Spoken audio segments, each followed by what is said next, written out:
So, Bible intake. Bagian pertama tentang disiplin rohani. Mulai daripada satu penulis, Donald S. Whitney, sangat terkenal untuk tulis tentang spiritual disciplines, dan dia bilang Bible intake adalah salah satu bentuk disiplin rohani yang tercantum, yang di dalamnya, dan dia bilang itu yang paling penting dan pertama. Ini bukunya, dia punya 10, ini daftar isi, dan ini yang 10 jenis spiritual disciplines. And Bible intake, dia punya 6 jenis. Nah, akan lihat itu nanti bersama satu persatu.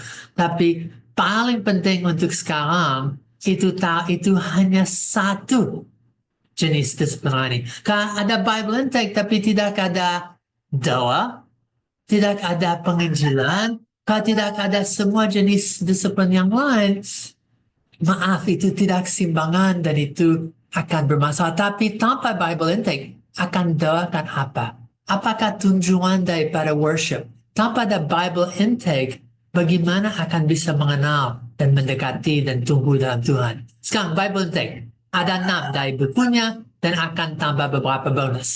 Ada dari dia, hearing the word, mendengar firman, khotbah, mendengar firman dengan berapa banyak. Ya betul, itu terbalik. Ada reading the word. Harusnya hearing dulu. Hearing itu dulu. And reading, baca. And mengapa? Karena dunia Alkitab mulai dari lisan. Dan berkembang kepada tulisan. Orality, lisan. And so hearing the word, reading the word, meditating on the word, memorizing atau menghafalkan, untuk belajar, study, dan belajar secara sistematik, belajar secara dalam, belajar dengan berapa banyak cara, dan lebih lagi applying atau taat kepada firman. Nah, itu yang tadi Bapak menyebutkan penyakit obesity ya. Kalau tidak ada nomor 6. Kalau hanya orang akan menghafalkan firman tapi tidak melakukan, kalau mereka hanya dengar tapi tidak belajar, kalau mereka hanya misalnya merenungkan, tetapi nanti kami lihat dengan bonus berapa penting ada firman dengan berapa banyak cara dan bentuk yang masuk. Jangan hanya satu cara, hanya satu macam. Sekarang Bible intake, kalau semua setuju, Bible is the foundation of discipleship. Ada macam caranya untuk Alkitab bisa masuk. Sama dengan makanan. Ada orang yang hanya suka satu makanan itu terus menerus. Itu okay kalau itu makanan yang sehat. Tapi sekarang ada variasi makanan yang bikin lebih sehat lagi. Atau saya bisa kasih contoh yang lain, Pak. Banyak orang makan sukanya cuma digoreng saja.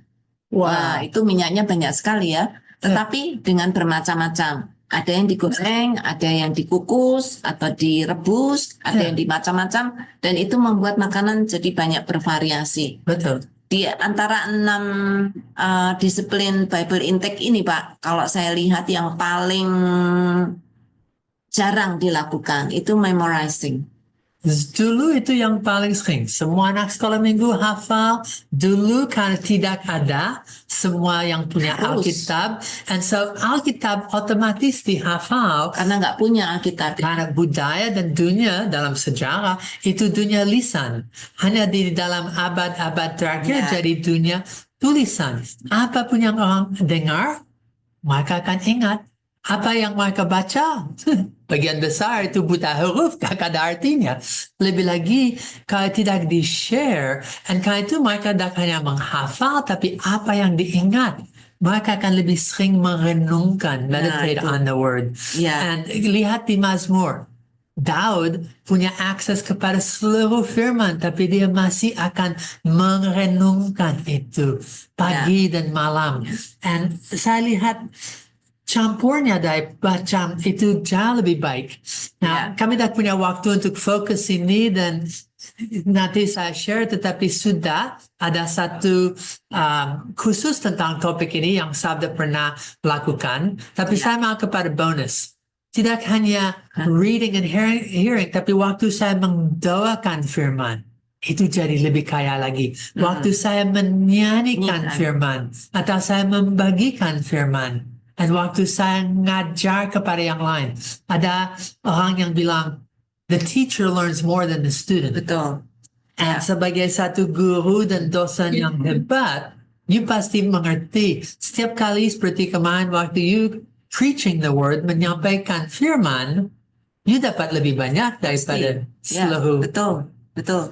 Ya. Yang bisa dibagikan hanya sangat terbatas dari apa yang sudah saya terima. Ya, and so ini cara lain untuk Alkitab masuk dan jadi jauh lebih kaya. Saya tahu teman waktu mereka punya kesulitan beberapa, mereka bilang, baca firman bikin hati tenang. Tapi waktu saya bisa nyanyikan itu, waktu saya bisa mendoakan itu jadi kaya dan hidup. Ya. Dan setelah semua masalah lewat, mereka jadi saksi. Dan firman yang sudah hidup, mereka lihat itu menjadi hidup dalam yang lain. Mereka bisa engage orang lain dengan scripture. So anyway, harus lanjut. Ini just gambar oleh kemungkinan Effie. Baca, dengar, belajar, hafal, renung, sharing atau khotbah, doa dan bernyanyi, dan yang paling kiri itu bonusnya. Tetapi yang 6 paling dasar dari baca, dengar, belajar, hafal, renung, dan sharing the word, itu satu disiplin rohani. Ini urutannya baca dulu, dengar tuh seringkali karena di era digital, Pak. Di era digital baca dulu baru dengar, karena sekarang audio Alkitab muncul setelah Alkitab dicetak. Betul. Dan dalam daftar ini mereka lupa studying the word. Okay, no problem. Alright, dengan cepat, Bible intake adalah langkah pertama untuk masuk dan lanjut ke dalam firman Tuhan.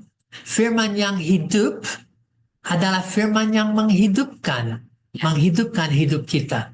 Dan saya rasa penting lebih dari itu, Bible intake ada seperti saya bilang, fondasi dari disiplin rohani. Kita lihat di bagian kiri atas, kotak merah, itu 1 dari 10 disiplin rohani. Dan itu penting untuk betul bertumbuh dalam semuanya. Tapi saya akan bilang lagi, itu fondasi tidak hanya dari disiplin rohani, tapi dari pemuridan. Oke? Lanjut. Bible intake adalah dasar dari disiplin rohani. Disiplin rohani adalah alat untuk membantu kita bertumbuh dalam hubungan kita dengan Tuhan untuk menjadi seperti Kristus. Wah, Bible intake ujungnya lebih seperti Kristus. Disiplin tidak pernah menjadi tujuan akhir, tapi kehidupan Kristen tidak ada untuk melakukan disiplin. Sebaliknya, disiplin rohani adalah sarana untuk mencapai tujuan akhir. Hubungan yang penuh sukacita dan bertumbuh dengan Tuhan, yang di-share dengan sesama dengan lain, yang jadi kesaksian. Nah, ini diambil daripada buku dengan modifikasi sedikit.